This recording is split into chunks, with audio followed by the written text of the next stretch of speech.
तो प्रश्नावली 7.2 का प्रश्न 3 करते हैं। क्या कह रहे हैं? आपके स्कूल में खेलकूद क्रियाकलाप आयोजित करने के लिए एक आयताकार मैदान ABCD में चूने से परस्पर 1 मीटर की दूरी पर पंक्तियां बनाई गई है। कोई मैदान है ABCD, उसमें चूने से 1-1 मीटर की दूरी पर हमें पंक्तियां बनाई रखी है। और उसके बाद कह रहे हैं AD के अनुदिश, मतलब AD के जो सामने है, परस्पर 1 मीटर की दूरी पर 100 गमले रखे गए हैं, जैसा कि आकृति में दर्शाया गया है। ये देखो आकृति में निहारिका दूसरी पंक्ति में AD के 1/4 भाग के बराबर दूरी दौड़ती है।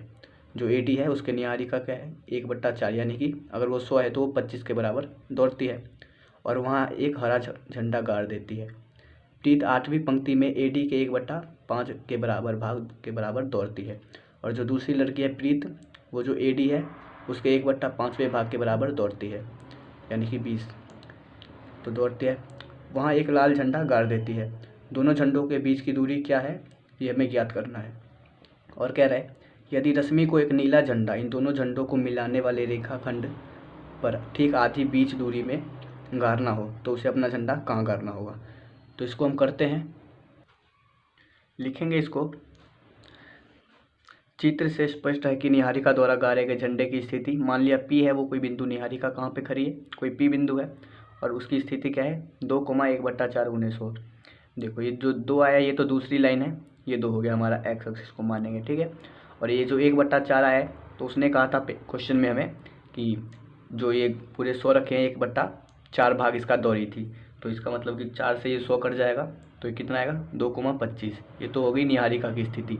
और क्या कह रहा था, प्रीत द्वारा गाड़े गए लाल झंडे की स्थिति क्या है, 8वें लाइन में प्रीत खड़ी थी और ये कितना भागी थी, दौरी थी, ये जो लाइन है पूरी उसका 1/5 भाग ये दौरी थी। तो 5 से जब 100 कटेगा तो क्या हो जाएगा 20×5 100, अर्थात क्यू की स्थिति क्या हो जाएगी 8,20। तो अब हमें कह रहा था इन दोनों झंडों के बीच की दूरी निकालनी है, यानी कि P और Q निकालना है, ठीक है। तो इसको सूत्र से करेंगे, लिखेंगे इसको, सूत्र से करेंगे। सूत्र क्या है हमारा, √(x2 - x1) का whole square plus y2 - y1 का होल स्क्वायर। यहाँ पे x1 क्या है 2 है, x2 8 है और y1 25, y2 20 है। तो सूत्र से देखो x2 क्या है 2 और x1 x2 तो 8 है और x1 2 है, तो 8 - 2 का होल स्क्वायर हो जाएगा प्लस y2 20 है, y1 25 है, तो 20 - 25 का होल स्क्वायर। अब 8 में से 2 गए 6 का होल स्क्वायर कितना होता है, हमने लिखते हैं, यहाँ लिखेंगे अभी।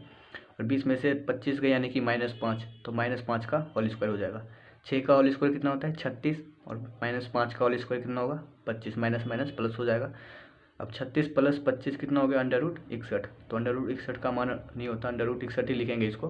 तो लिख देंगे अर्थात झंडों के बीच की दूरी अर्थात PQ हमारा कितना आ गया √61। अब हमें कह रहा था कि एक लड़की रश्मि है, उसको इन दोनों झंडों के बीच में झंडा गाड़ना है, तो यानी कि हमें इन PQ जो रेखा का मान आया है इसका मिड पॉइंट निकालना है, तो उसको भी करते हैं।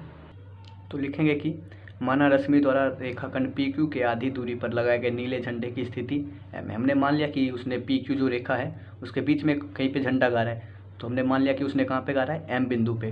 तो अब ये जो PQ मध्य बिंदु का जो निकालने का फॉर्मूला होता है वो मैं लिखता हूँ, वो होता है x1 + x2/2 होता है और y के लिए होता है y2 1 + y2/2, ठीक है। ये होता है हमारा मध्य बिंदु, जो हमें कोई भी रेखा दे रखी है अगर उसका मध्य बिंदु मिड पॉइंट निकालने के लिए कहे तो इस फॉर्मूले से निकालते हैं, ठीक है। यहाँ पे देखो x1 क्या है 2, x2 25, वो x2 8 है और y1 25, y2 20 है, तो हम निकाल देंगे इसका मध्य बिंदु।